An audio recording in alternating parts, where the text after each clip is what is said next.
मेरे साथ में इस वक्त मौजूद है नेता प्रतिपक्ष गुलाब चंद कटारिया जी। स्वागत है सर आपका ईटीवी में। पिछले कई दिनों से आप दौरा कर रहे हैं, क्या स्थिति नजर आ रही है चुनाव में? देखो, निश्चित रूप से कांग्रेस बुरी तरह से पिटेगी। कारण है कि जनता के मन में इस सरकार के 2 सालों के काम के लेकर के भारी आक्रोश है। विशेष करके नगर पालिकाओं में किसी वार्ड में एक सीमेंट का कट्टा भी 2 साल में काम की दृष्टि से नहीं लगा। अब सरकारें आती है और जाती है, खजाना जनता का है, और उसी खजाने में अगर बीजेपी इतना काम करा सकती है तो आप लोगों को क्या हो गया जिसके कारण से एक कट्टा सीमेंट का भी नहीं लगा, तो इसका भी भारी है। बिजली के बिल ने भी नगर पालिकाओं को बहुत ही आहत कर रखा है एक तरह से। और विशेष करके इस सरकार के आपसी विवादों के कारण से जो प्रशासन ठप हुआ है, कोई भी अधिकारी किसी के बारे में कोई पेन लेने को तैयार नहीं है, किसी बारे में चिंता करने की जरूरत नहीं है। और मैं बार बार इस बार को कह रहा हूँ कि सरकार चलेगी नहीं, उसके कारण से बीजेपी नहीं है। ये दुर्भाग्य है कि जिसके मुख्यमंत्री और उप मुख्यमंत्री स्वयं जिस तरह से लड़ रहे हैं आपस में, और जिस तरह से एक दूसरे को नीचा दिखाने का प्रयत्न कर रहे हैं, और कैबिनेट बढ़ाने के बारे में, चेयरमैन बनाने के बारे में, बोर्ड गठन के बारे में किसी को क्या आश्वासन दिया कि वो सारे के सारे अंदर अंदर से अंदर कुलबुला रहे हैं। और जिस दिन भी आपने देखा कि मंत्रिमंडल का विस्तार हुआ नहीं, उस दिन ये सरकार गिरेगी, ये मेरा पक्का दावा है। वैसे आप हर मंच से ये दावा कर रहे हैं, चाहे कुशलगढ़ की बात, तो आपने कहा कि उपचुनाव के रिजल्ट आएंगे तो सरकार गिर जाएगी। प्रदेश की जनता ये जानना चाहती है, अगर सरकार गिरेगी तो किसकी सरकार बनेगी? देखो, सरकार गिरेगी, ये तो इनके आपस के झगड़ों से गिरेगी, और गिरेगी तो पहले बनाने का अधिकार तो उनको ही है, क्योंकि उनके पास बहुमत है।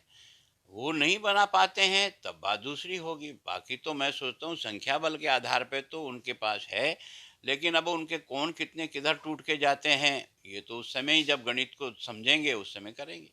तो आपको ये जो राज की बात पता चली है कि सरकार 4 सीटों के उपचुनाव के बाद गिर जाएगी, इसके पीछे का जो राज है वो बताइए ना। देखो, राज तो मैं कह रहा हूँ ना कि आपसी विवाद है। और क्या है कि सरकार अब भविष्य में कांग्रेस की बनेगी, इसके बारे में सबको डाउट है।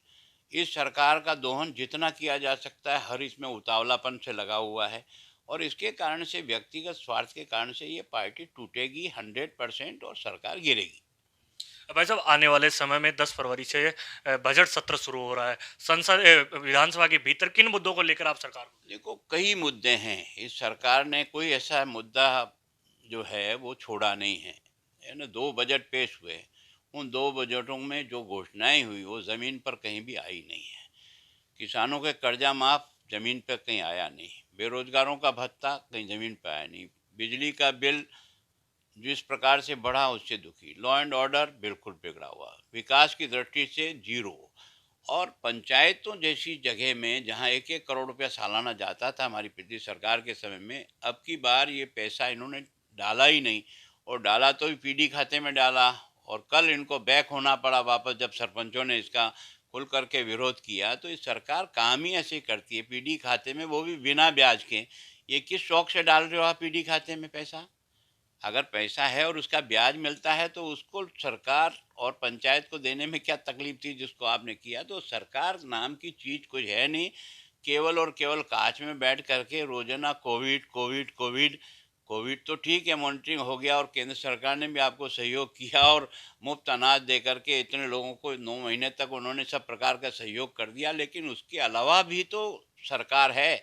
बाकी सब काम भी तो सरकार को देखने हैं, बाकी कामों के बारे में फुर्सत नहीं हो, और सब एक ही उद्योग पे लगे हुए हैं।